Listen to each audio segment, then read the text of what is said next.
कीजिए भैया, अब तनिक विश्राम भी कर लीजिए। शेष कार्य मैं स्वयं ही कर लूंगा अकेले। विश्राम से अधिक महत्वपूर्ण है लक्ष्मण, हमारे पास समय शेष नहीं है। दिन ढलने के पूर्व इस गुफा का निर्माण करना होगा। जितना मैं उस रूप को समझा हूं, वो रात्रि में ही प्रहार करेंगे।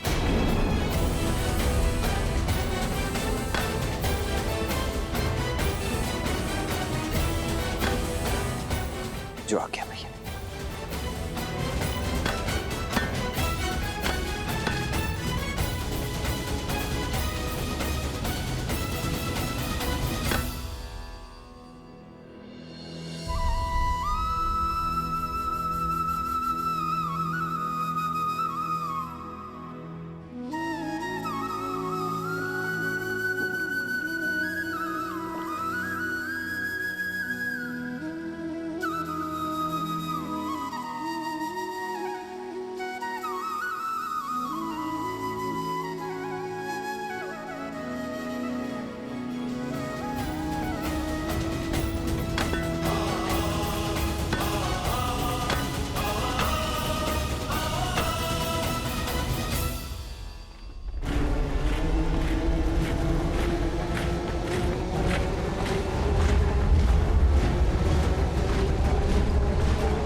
राक्षस वीरों, आज राक्षसों के सम्मान पर प्रहार हुआ है। दो तुच्छ वनवासियों ने हमारे बल को ललकारा है, हमारे शौर्य को चुनौती दी है।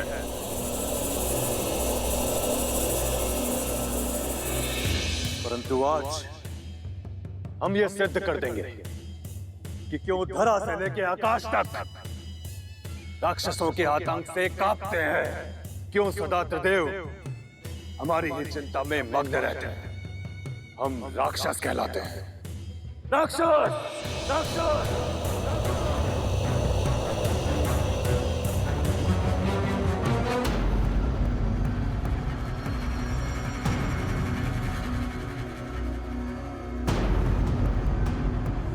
मेरे 6 वीर सेनापति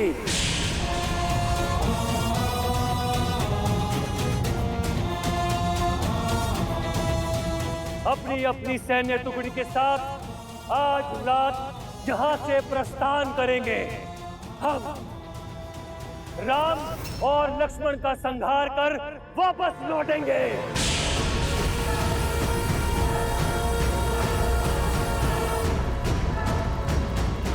और इस द्वंद्व में हमारा पुरस्कार होगी ब्रह्मांड सुंदरी सीता।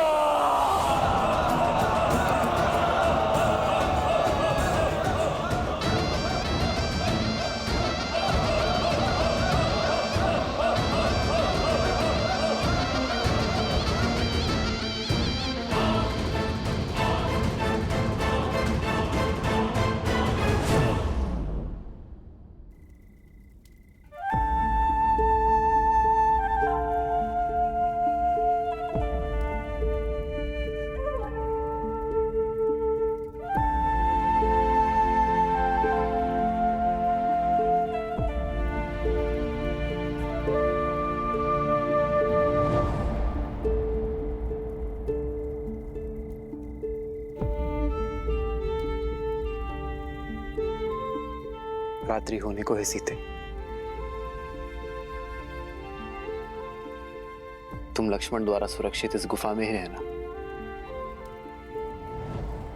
मैं पंचवटी में आने वाले संकट की राह देखूंगा। ये सब मेरे कारण हो रहा है ना आर्य? हाँ, संसार के दुष्टों के संहार का कारण हो तुम सीता। और ये गर्व की बात है।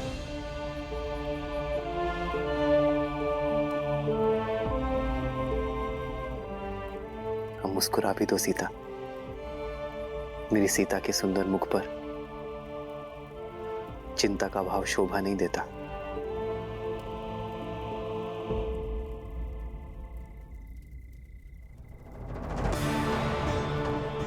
जानती हूँ, विजय धर्म की ही होगी, मेरे श्री राम की ही होगी।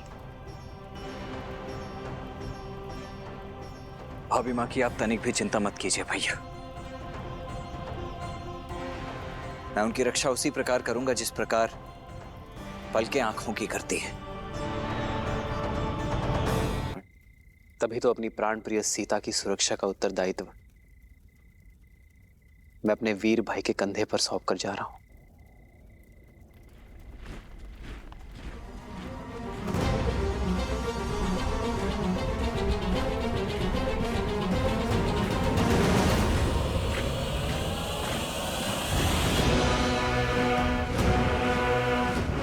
भैया, प्रतीत होता है इस बार राक्षस अपने संपूर्ण सैन्य दल के साथ आ रहे हैं। युद्ध में शौर्य देखा जाता है लक्ष्मण, शत्रु की संख्या नहीं।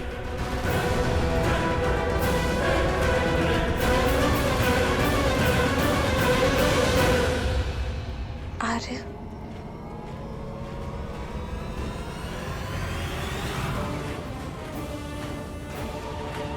जानता हूं सीते, अपना ध्यान रखूंगा।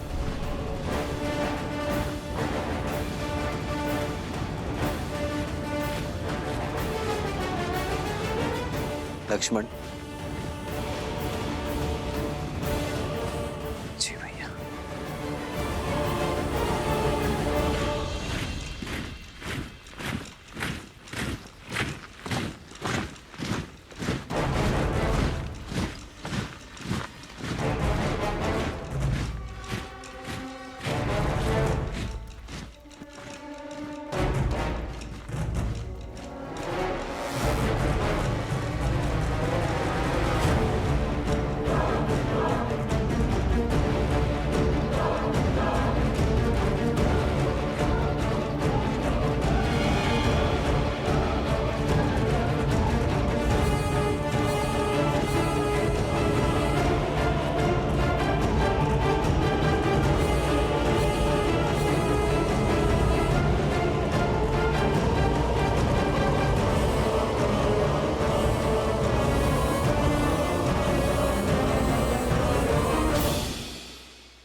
राक्षस प्रजाति हमसे प्रतिशोध लेने अवश्य आएगी लक्ष्मण। हमें शीघ्र अतिशीघ्र यहाँ एक गुफा का निर्माण करना होगा ताकि मैं पंचवटी में इनका सामना कर सकूं और सीता यहाँ सुरक्षित रहे। आप क्यों भैया? रक्षक का धर्म तो मेरा है, इसीलिए इन राक्षसों का सामना भी मैं ही करूंगा। आप यहाँ भाभी माँ के साथ रहिए। तुम्हारे सामर्थ्य पर तनिक भी संदेह नहीं है मुझे लक्ष्मण। तभी तो संसार में सबसे अमूल्य, सबसे महत्वपूर्ण सीता की सुरक्षा का दायित्व मैंने तुम्हें सौंपा है।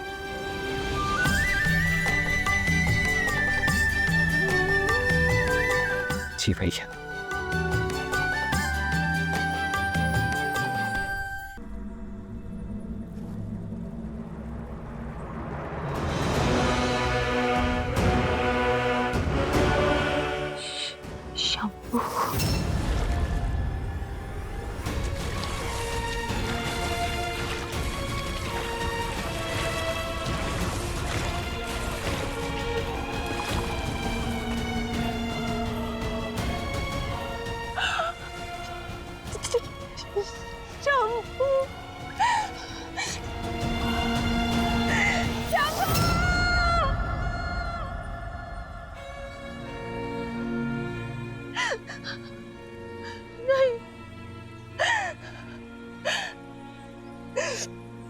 उससे अधिक पीड़ा संसार में किसी ने किसी को नहीं दी होगी। राम, जो तुमने और तुम्हारे भाई ने मुझे दिए उस जनक नंदिनी सीता के कारण। एक स्त्री के लिए उसका रूप और मान, और एक माता के लिए अपने संतान के प्राण संसार में सबसे अधिक प्रिय होते हैं। और तुमने मुझसे दोनों छीन लिए।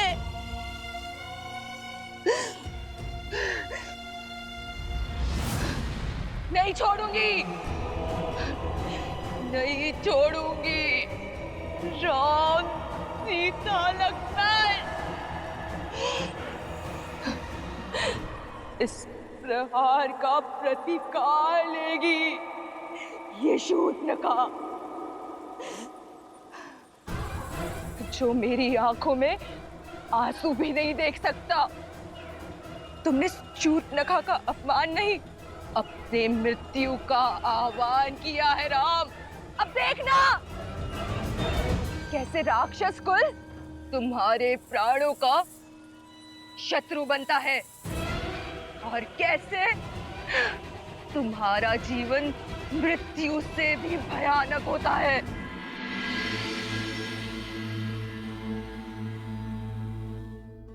ये कैसा विरोधाभास है महादेव? एक और श्री राम शापित अहिल्या का उद्धार करते हैं, राक्षसी ताड़का को मां कहकर पुकारते हैं, और वहीं दूसरी ओर शूर्पणखा के साथ इस घटना का समर्थन भी करते हैं। उसे क्षमा क्यों नहीं किया दीन दयालु श्री राम ने? क्योंकि कुछ अपराध ऐसे होते हैं देवी, जिनके लिए क्षमा नहीं, सीख देना आवश्यक होता है। आपको धूम्रलोचन तो स्मरण होगा, वो असुर जिसने स्वयं आपके समक्ष भी ऐसा ही कुप्रस्ताव रखा था। आपने उसे एक फूंक मारकर भस्म कर दिया था। रक्त बीज, जिसके रक्त की एक बूंद भी आपसे छूटने ना पाई थी, क्योंकि प्रहार तब भी एक स्त्री के सम्मान पर हुआ था, पति और पत्नी के पवित्र संबंध पर हुआ था। और श्री राम, वो तो संसार को आदर्श और मर्यादित जीवन की विधि सिखाने के लिए ही आए हैं। ऐसे में संसार को यह सीख देना भी अत्यावश्यक हो जाता है कि यदि किसी ने कुमार्ग को अपनाया तो उसे दंडित भी किया जाएगा। दंड स्वरूप शूर्पणखा की नाक काटी गई, उसके रूप के अभिमान को मिटाने के लिए उसके कानों को भंग किया गया, क्योंकि श्री राम द्वारा बार बार धर्म की बात समझाने पर भी वो उसे अनसुना कर रही थी। आप स्वयं विचार कीजिए देवी, शूर्पणखा को उसकी वासना और कामुकता की भावनाओं ने इस सीमा तक ग्रसित कर दिया कि वो ये भूल ही गई कि वो वहां अपने पुत्र को ढूंढने गई है। और जब किसी व्यक्ति की वासना उसे उसके उद्देश्य से भटकाकर कुमार्ग की ओर अग्रसर कर दे, किसी अन्य के पवित्र संबंध को मलिन करने की प्रेरणा दे, तो उसका यही परिणाम होता है।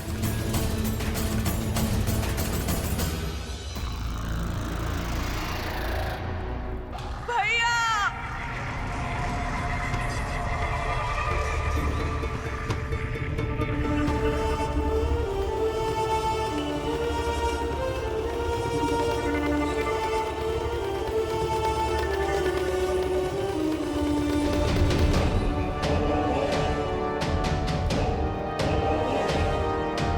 शूर्पणखा बहन, भैया,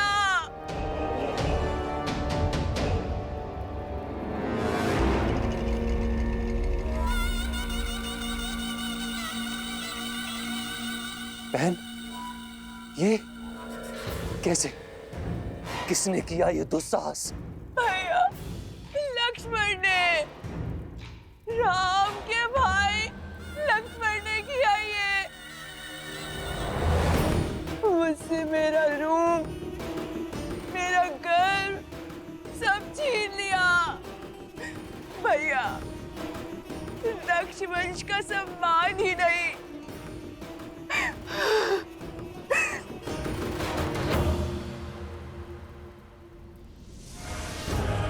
मेरे पुत्र के प्राण भी ले लिए भैया।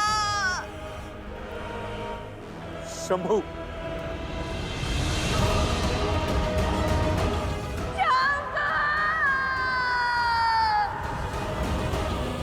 तुम वनवासियों का इतना दुस्साहस, इसका मूल्य चुकाएंगे वो। अपना प्रतिशोध पूरा होते देखोगी तुम बहन।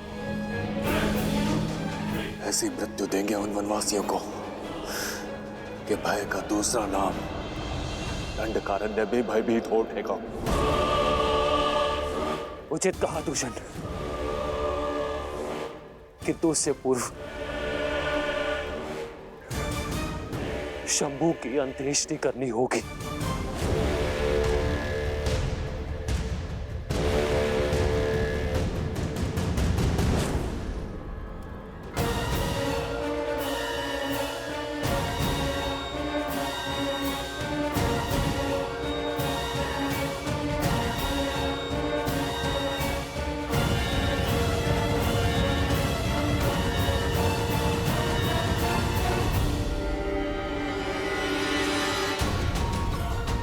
दूषण, अभी के अभी इसी क्षण हमारी पूरी सेना को सज्ज करो। पूरे 14,000 राक्षस सैनिकों के साथ पंचवटी की ओर कूच करेंगे। बहन के अपमान की अग्नि अब शत्रु के रक्त से बुझेगी। किंतु भैया, न राम साधारण है और ना ही उसके अस्त्र। भला हमारे रक्ष सैनिक उन शत्रुओं के सामने कैसे टिक पाएंगे भैया? यदि उनके पास दिव्य अस्त्र है तो हमारे पास भी 6 अति बलशाली वीर राक्षस सेनापति हैं। दूषण और महाकपाला के साथ 4 और शूरवीर, जिनमें बल और बुद्धि दोनों का अद्भुत संगम है। और उनमें पहला है 3 सिरों का स्वामी, अपनी भुजाओं में संपूर्ण सेना का बल रखने वाला असुर सेनापति त्रिशिरा।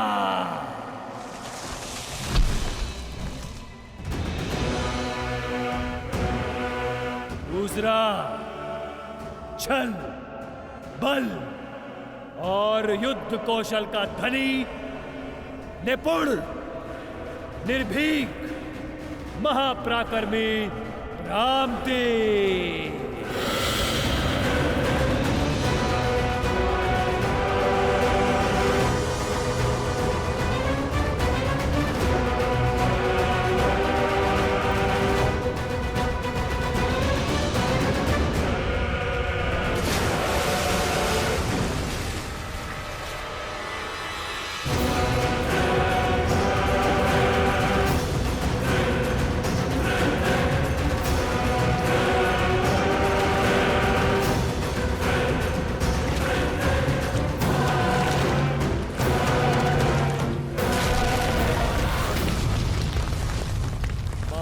शक्तिशाली, आतंक का पर्याय, बल की पराकाष्ठा, जिसके आगे न देव टिक सकते हैं न दानव, महाबली अरिष्टा।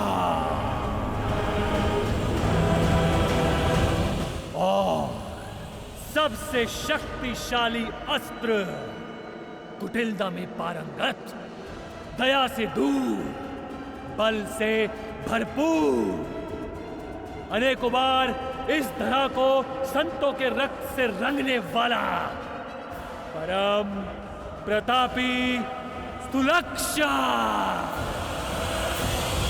जिनके वार से देवता भी नहीं बच सकते, उनके प्रहार से वो तुच्छ मानव कैसे बचेंगे? मनुष्य शरीर 5 तत्वों से बना है और हमारे 6 वीर सेनापति राम और लक्ष्मण का हर अंग भंग कर देंगे, आत्मा तक को नष्ट कर देंगे उनकी।